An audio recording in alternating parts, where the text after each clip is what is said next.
guys, what's going on? Blossom is back and welcome back to another episode of Top Drive. Today we're going to jump back into what seems to be the most popular series on my channel so far, and thank you so much for all the positive feedback that you have sent my way on this series, and that is of course the top 3 best and the top 3 worst of each RQ. Today the rarity that we're going to be discovering is ultra rare, but I'm going to split it up into 2 parts because ultra rare has more RQ than the first 2 that we covered. Unlike super rares and rares where there are only 10 different RQs, so like for super rares it was 40 to 49. For ultra rares, we're dealing with 15 different levels from 50 all the way to 64. So because of that, I'm going to be splitting it into 2 parts. The first part today is going to be covering 50 to 57, and the next part is going to be covering 58 to 64. Now, before we get into today's video, I just want to apologize for yesterday's upload. It was, well, not a little immature. It was very immature. So if that wasn't your cup of tea, I do apologize. But when a car has FAP in its name, you know, I just saw the opportunity and I had to take it. Maybe it wasn't the best route of action for me to take,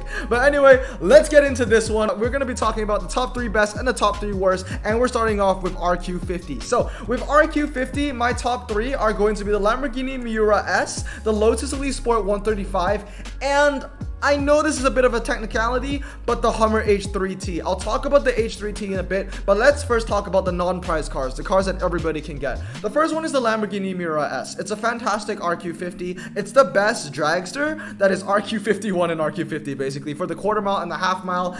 If you can use the Miura SV, I would use that, but if you can't, and when we're only talking about RQ50, Lamborghini Miura S is the best dragster. Next up is the Lotus Elise Sport 135. Please protect this car with your life. You get this from the campaign. Please never ever fuse it, never ever sell it. This thing is such a loyal servant to anybody's garage. Until today, when I'm almost 4 years into the game, I still use the Lotus Elise Sport 135 almost daily. It's a fantastic car, super lightweight, amazing handling, low 0 to 60, and it's just a great twisty car all around. Last but not least is the Hummer H3T. Now, I say this is a bit of a technicality because it is a prize car, and I don't usually count prize cars because that isn't fair. Not everybody can get them, but RQ50 is so bland that I had to go with the H3T. Everything else is not horrible per se, but it's just not good enough to be sitting with the best, especially the Miura S and the Sport 135. So eventually I was like, okay, I'm gonna go with the 4-wheel drive off-roaders because that is a positive. Being 4-wheel drive, being off-roaders is a positive in its own right.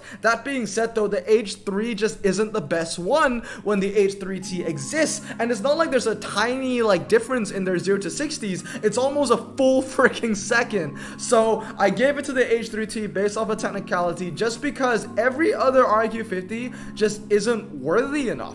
You know, a lot of these cars, they're just not good enough, and that's why I couldn't select them. But then, like I said, they're not good enough doesn't mean they're horrible. But now I'm going to talk about the worst RQ50s in my opinion. That's one thing I need to say. This is my opinion, but then again, I have played the game for almost 4 years.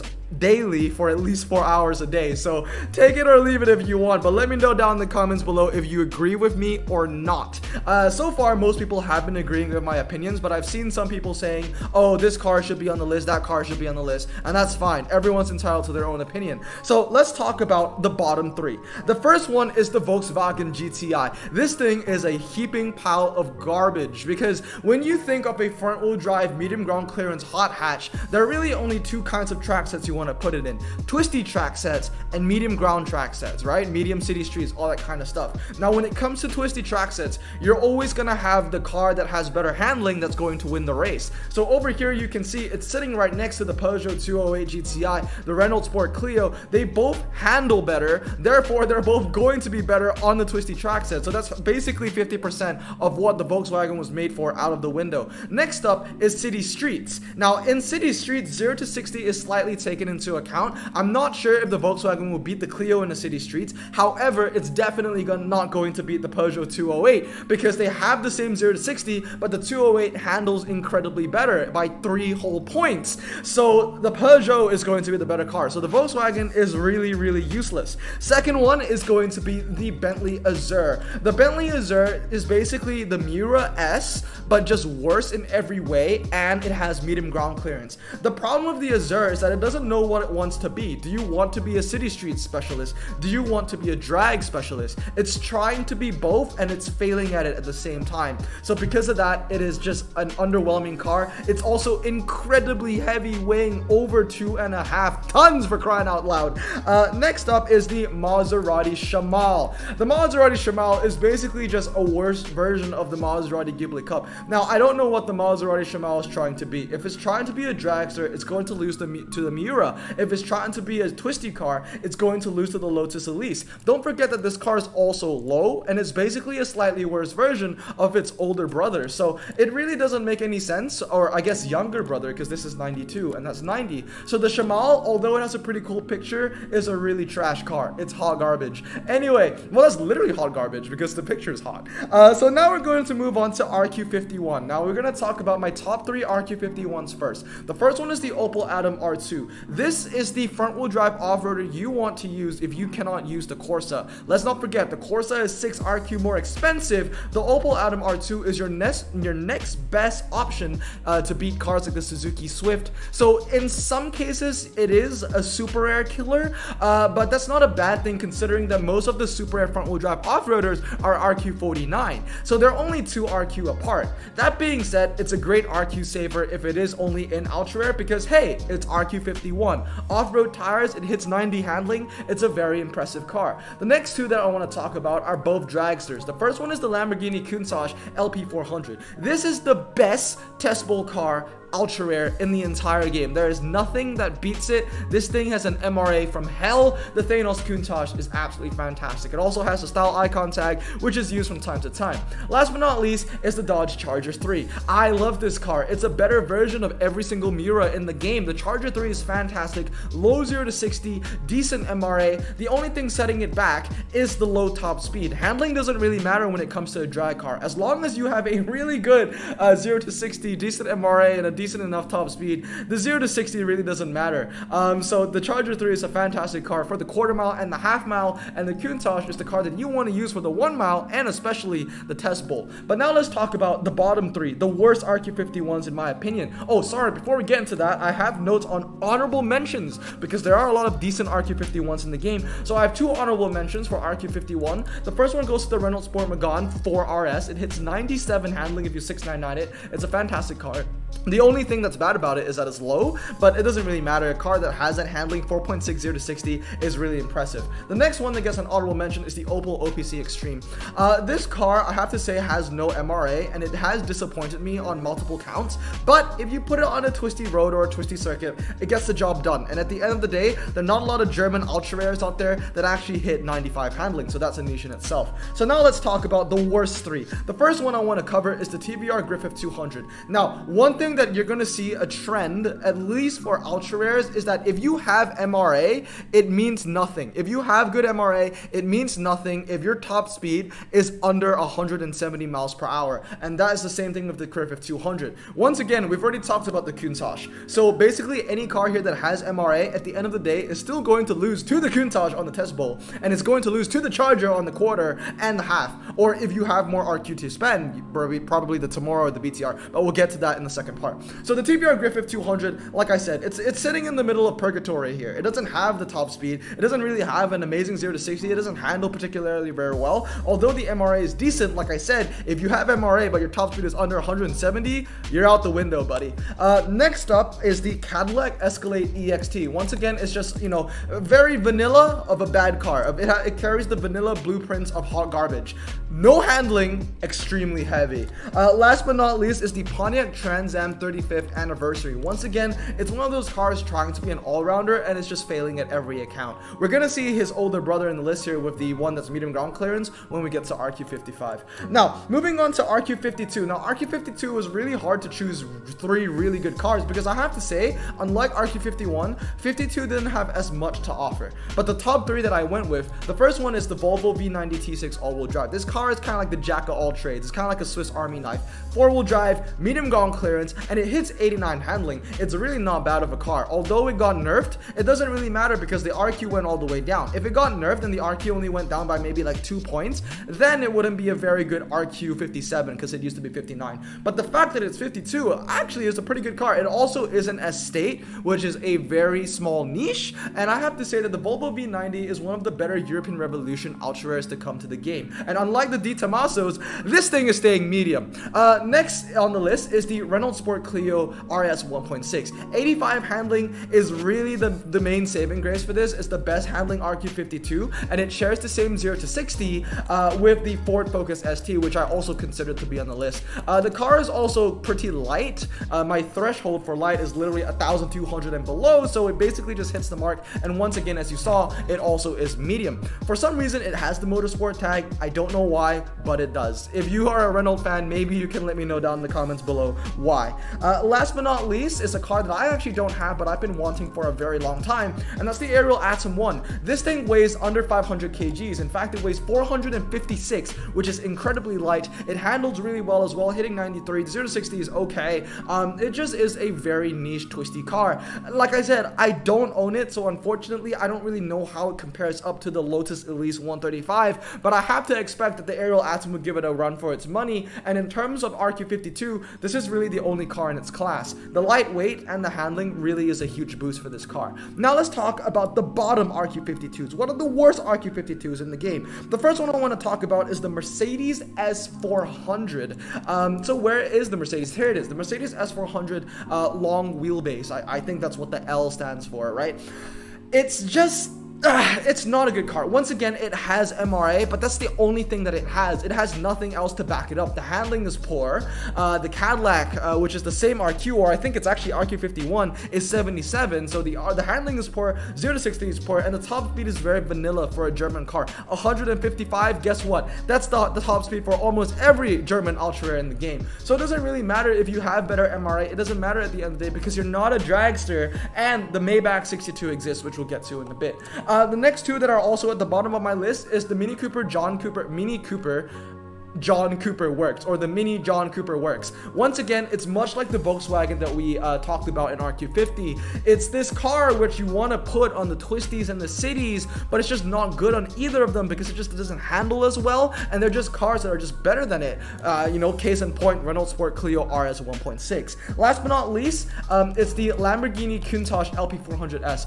To be completely honest, I feel for this car. Imagine being in a family of 6 siblings, but you're the only one that isn't talented. Let's say that, you know, your mom gave birth to 6 children, and, you know, your 5 brothers, you know, one's a lawyer, one's a farmer. You know, farmers can be successful. He is the most successful farmer ever. He raises Kobe cows in Kobe in Japan. And then maybe one's an NBA player, because, you know, Kobe, so Kobe Bryant, rest in peace. Next up is, let's see, so we have, who are the occupations? We have a doctor, a lawyer, NBA player, a farmer, and let's say the last one is, I don't know, Han Solo. Okay, so, and you're just nothing. That's basically what the Lamborghini Countach LP400 is. It's just not good enough. Every single ultra rare Lamborghini in the game is better than this. The Miuras are going to be better in the 1.5. The Countach owns the test bowl, and the LP500 is going to be, I guess, a quote-unquote the best Lamborghini twisty because it handles a little better. So the problem is, it just,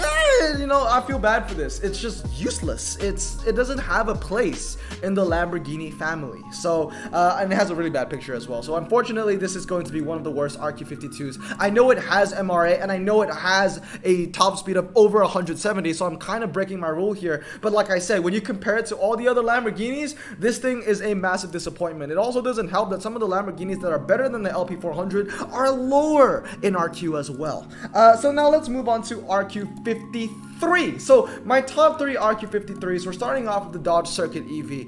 This is basically the Lotus Elise 135, but better aside from the slalom, because in the slalom, this car is still heavier. The Lotus Elise is much lighter. This weighs 1,200, which isn't heavy in any sense, but this is a fantastic car, and it also holds that niche of the eco-friendly tag. I'm surprised that it doesn't have the concept tag, given that the Dodge Circuit EV is a concept car. Next up on the list is going to be the Ford Mustang GT. Now, this is going to be an ongoing meme for the video. I want everybody watching right now to memorize the stats of the Ford Mustang GT. 5.0 79. Remember after me. 5.0 79. 5.0 79, okay? And along with that 5.0 and 79, it's also medium. It is medium, okay? So remember that, 5.079 medium. This thing is fantastic, and I have to say, it punches way above its RQ. It's one of the best low RQ medium ground clearance cars in my opinion. The Ford Mustang is amazing. And the last one that I want to talk about is going to be the Lamborghini Miura SV. Once again, it's just a better version of the Miura S and a better version of the Countach LP400 that we just talked about earlier for the 1.5. The Miura SV is a fantastic car. I use it all the time. It hits, I think, 3.50 to 60 for RQ53. That is a huge bargain, and the handling isn't too bad either. In fact, I think Hutch was a little generous on the handling on the Miura SV. Do you think it really deserves 73, or does it handle more like a muscle car in like the 60 range? You know what I mean? That being said though, it is one of the best dragsters for the low RQ. It also has an incredibly high top speed of 186, which means that it's going to beat the Charger 3 in some of the longer track sets. Now, we're going to talk about the worst 3 RQ53s. The first one is going to be the Range Rover Sport. Like I said, vanilla blueprint here, no handling, very heavy car, bad 0 to 60. Next up is the BMW E36 M3. Now this one breaks my heart a little bit because I love the E36 M3. I even have it max in my garage, but I have to be honest with you, I've had this thing max in my garage for about 400 days now. I have barely used it. The only time I actually use my E36 M3 is when I'm racing against bots in clubs. Not even actual people, just bots in clubs, and I've never had to use it in any multiplayer event ever. So the BMW M3, as much as I love you, bro, you kinda suck. Your handling is, you know, really mediocre. Your 0 to 60 is mediocre, and like I said, remember the Mustang, 5.0 79. This is 0.4 seconds slower, and it doesn't handle as well. It's a huge shame. Next up is going to be the Jaguar XJR. Now, one thing to take into account is that if Hutch put the sleeper tag on it, it actually isn't a sleeper because the XJR sucks. Let's remember the Mustang stats again. 5.0 79. The thing is about the Jaguar XJR is that it has the sleeper tag because maybe it has really good MRA. But once again, my rule, if you have good MRA, you're gonna need to have more than 170 top speed, buddy. 155 isn't gonna cut it. And at the end of the day, you're also pretty heavy. Not the heaviest, but definitely not the lightest either. So the XJR, you're not really a sleeper. You're kind of more of just a disappointment. Next up to RQ54, let's talk about my top 3. The first one needs no introduction. This thing has literally won me prize cars, and that's the Caterham 7270. It's probably won you some prize cars as well. This thing is fantastic, and I absolutely love it. My biggest regret is not maxing it out when it was super rare. I should have done that, but obviously you know me, I don't like maxing out super rares, but I have maxed out, I think I have 4 max now, and they were all max when they were ultra. It's a fantastic beast, needs no introduction. The next 2 is going to be the Bronco Concept. This is kind of like, this thing is literally no competition. There is no other 4-wheel drive off-roader that is close to its RQ. The only closest one would be the Hummer H3. That's 4 RQs away, and it's much worse. The only cars that are better, that are not prize cars, that are also 4-wheel drive off-roaders, are RQ63 and above. That is almost a 10 RQ difference. So this is going to be a huge bang for your buck. This thing is in a category of its own, which is 4-wheel drive off-road, or just off-road in general, in the lower tier RQs. This thing is absolutely fantastic. And the next one that I want to talk about, the last, I guess, of the top 3 RQ54s, goes to the Suzuki Kizashi. Now, I am so sad that I don't have this, but this car is actually fantastic. 4-wheel drive standard, it handles very well, and it's also pretty light for a saloon. So the Kizashi is actually a really good car. I can't seem to pull it to save my life, but hopefully I'll get it one day because this thing is actually very, very promising. Now let's talk about the bottom of RQ54, the worst. And I have to give an honorable mention for the Ford Focus ST Mount Tune. This car isn't bad either. 85 handling, estate, medium ground clearance, not bad at all. So let's talk about the worst three. The first two are Bentleys. Obviously, it's going to be the Bentley Arnage T, which I have maxed 332 because I was running out of slots, and then the Bentley Arnage Final Series. These two have the same stats. Once again, you know, a lot of the Bentleys are kind of in purgatory. They don't know what they want to be. Do I want to be a dragger? Do I want to be a ground city medium streets ground clearance kind of car? Do I want to be a cauliflower? I'll tell you one thing that they know that they are: hot garbage. They are hot garbage. And the last one I want to talk about is the BMW 335. This thing is a huge disappointment. Oh, what's that again? Oh, right, the Ford Mustang stats.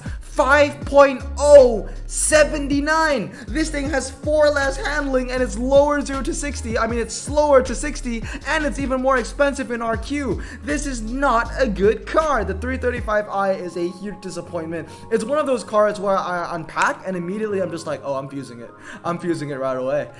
Anyway, let's move on to RQ55 now. So my top 3 55s, the first one is the Desire. This one needs no introduction. It's just a better version of the Lotus 335. And unlike the Dodge Circuit EV, this is going to be the Lotus on the slalom as well. Next up is going to be the Trailblazer SS. Now, honestly, there are basically like 4 cars from the single player campaign that you want to protect with your life. Actually, 3. The fourth one was the Camaro Z28, but that really isn't a key car anymore now, is it? So it's the Chevrolet Trailblazer SS, the Lotus 135, and the McLaren 12C. The Chevrolet Trailblazer SS is absolutely fantastic. It has withstood the test of time. This car has been in the game since the beginning, and I'm still using it on a daily basis because there still isn't a car that beats this on the 1.5 on the off-road. Sorry, not 1.5. I'm getting it mixed up. There is no car that beats it on the test bowl and the 1 mile. The AMG G63 beats it on the 1.5, but it still loses to the Trailblazer on the 1 mile and the test bowl. So the Trailblazer SS has been in the game for almost 4 years and kind of has been in a class of its own for literally almost 4 years. Not even American Frontier, which brought a lot of game-changing cars, could bring a car to trump the Trailblazer SS. I mean, technically it brought the Dodge Durango, but come on. That's an epic. That's RQ77. This is 55. So this car is absolutely fantastic. The last one I want to talk about, which is a huge highlight of RQ55, is indeed the Maybach 62. If you are only limited to standard tire cars and you need a dragster, the Maybach 62 Landaulet is all you need. The only car that's better than this is the other Maybach, which is epic, and then the only car better than that is the Cadillac 16, which is an RQ85 legendary. So the Maybach 62 kind of is in a niche of its own. Fantastic heavy little beast, this thing. Great for the straights. Now we need to talk about the honorable mentions. There are a lot of decent RQ55, so my honorable mentions go out to the RQ55 M80. It handles pretty well, and it's incredibly light for a 4-wheel drive all-surface tire car, as well as the Ford Escort RS Cosworth and the Renault Sport Megane R26. Are there any more honorable mentions? Yes, there is. There is one more. It is the best front-wheel drive standard tire car in the game, and the only ultra-rare standard tire front-wheel drive car in the game, the Acura TLX. Now, let's talk about the worst RQ55s. The first one I want to talk about is indeed the BMW M3 convertible. What's that? What were the Mustang stats? 5.079. What's this? What are the stats on the M3? 5.277. The M3 doesn't even have good MRA. It's, at the end of the day, I still don't know why this car is RQ55. I like to jokingly tell my friends, if I was going to collect every ultra in the game, the BMW M3 convertible is probably going to be the last car I ever max. Yes, I will max a Subaru Tribeca over the M3. Funny enough, I think the Subaru Tribeca has similar handling to this, and the Tribeca is an all-surface tire 4-wheel drive car, when the M3 is a performance tire car, which is a huge shame. I'm pretty sure the Tribeca is 76 and that is 77, so that is a rip. Next up, actually this is just a trifecta of medium ground clearance filler in RQ55, because the next one is the Peugeot 308. What's that on the Mustang? 5.079 for 2 RQ cheaper. This is 5.7 81? Yeah, 2 handling more, but it's also more expensive on RQ, and it's 0.7 seconds slower to 60. The 308 is a disappointment. And the last one is, of course, the Pontiac Trans Am 35th anniversary. What's that? 5.079? 5.378. You see where I'm going with this. There's a lot of medium ground clearance filler in RQ55, and I basically just ruled out 3 of them. Now, let's move on to RQ56 now. So my top 3 RQ56 are going to be the Caterham 360. Now, the Caterham 360 is a slightly worse version of the Lotus 340R. Usually in this series, when I say that one car is a slightly worse version of another car, it is usually in the bottom 3. But this is what makes the 7360 different. Number 1, the 340R is more expensive in RQ. Most of the cars that are in the bottom 3 are worse than cars in its same RQ, or worse than cars that are lower in RQ than the car that I'm talking about. The 340R is 2 RQ higher. Next up, the 340R is arguably the best ultra rare in the game, or at least one of the best ultra rares in the game. So saying that the Caterham 7360 is slightly worse is still a compliment. It's kind of like saying, you know, Paul Pogba is he's good, but he's just a slightly worse version of Kevin De Bruyne. Just because you're worse or slightly worse than Kevin De Bruyne doesn't mean you're bad. It only means that because Kevin De Bruyne is so damn good, you're still good. You know, you're still good. It's just that, you know, Kevin De Bruyne is so damn good. So it's kind of the same thing with the Caterham 7360, right? Sorry if you didn't get my soccer analogy, but if you got it, you got it. It's like kind of saying, I don't know, it's like saying, here's another analogy I'll give you. NBA. Steph Curry, he's just not as good as Kobe Bryant. He's not as good as LeBron James, but he's still really good. But yeah, Caterham 7360 is a fantastic little beast.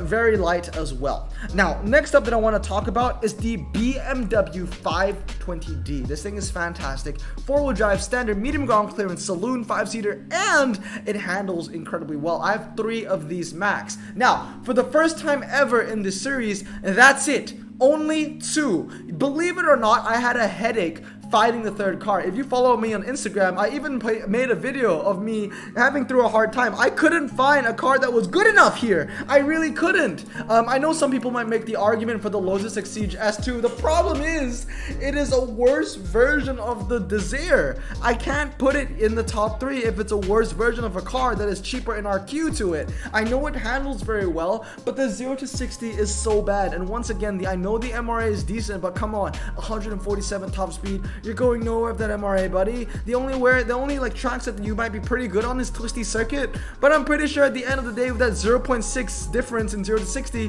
you're still gonna lose to the Desire. So I couldn't put the Lotus Exige S2. I really wanted to put the X-Type as well in the top 3, but I couldn't because it's literally a worse version of the BMW 520D. So you know what? I just left it at 2. Now let's talk about the bottom 3 RQ56s. The bottom 3 RQ56s, the first one goes to the Porsche 911 Carrera.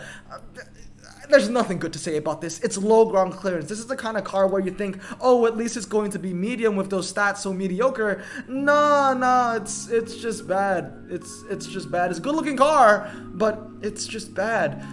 Next up is the Dodge Nitro, which is a huge disappointment. Yes, I love this car. Yes, it's been a year since I got it, and yes, I really needed this, but it's a horrible car. It looks disgusting as well. I do like it. Bonus points for its red. You know, red's my favorite color, but it's just so bad. It doesn't handle. It doesn't have 0 to 60. It's gonna lose to the Trailblazer, and it doesn't handle as well, so it's gonna lose to all the Nissan Patrols, and the car's pretty damn heavy. So the Nitro is a bit of a throwaway. Last but not least, on the bottom 3 is the Mercedes-Benz E430. Where is it?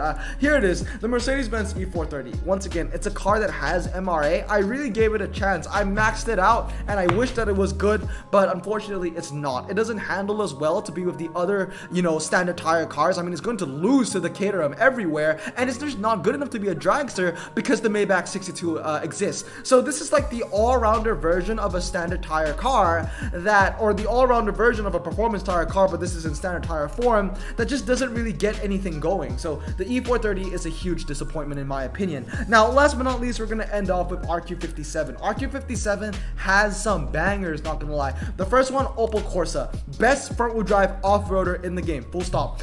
Next up are going to be the Mitsubishi Lancer Evo 1 as well as the Honda Civic Type R. These two cars are Japanese staples. This thing is fantastic. It used to be medium. It used to be RQ63. When it went down to low, the stats stayed the same and the RQ went down to 57. This thing is still a banger. It handles incredibly well. The 0 to 60 is low and the top speed is high, especially when most of the Germans are 155. Having this at 168 is a pretty big advantage. I love this car. I use it all the time. I have two of them max, and it's also a great front-wheel drive all performance tire car. Next up is the Mitsubishi Lancer Evo 1. Medium ground clearance. It is also pretty light and it handles very well. It also has four-wheel drive, so you can deploy it on the dry as well as the wet. It will hold its own. Very respectable. Now, let's talk about the worst three RQ57s. The first one that I want to talk about is the TVR 450 SE. Once again, amazing MRA, nothing to back it up though. 0 to 60, not as good as the Miura SV Charger 3. Top speed, not high either, only 155, very vanilla, so that MRA isn't going to get you very far, buddy. Next up is the Range Rover PHEV. Once again, blueprint disabilities here, doesn't handle very heavy. And last but not least, the Dodge Magnum SRT8. It is RQ57. It is 4 RQ more than the Mustang. And what's that? 5.079 on the Mustang? 5.079. So you're telling me that the Magnum SRT8 is 4 RQ more expensive, and it's not as fast to 60, and it doesn't handle as well, and it's also not as light. In fact, it almost weighs 2 freaking tons? I'm sorry. Dodge has not had a good showing in the first half. I mean, I think it's a draw, right? Because they had 2 in the top 2, in the top 3 with the Charger 3 and the EV, and they had 2 in the bottom 3 with the SRT8 and the Nitro. So I guess you can say Dodge had a decent showing.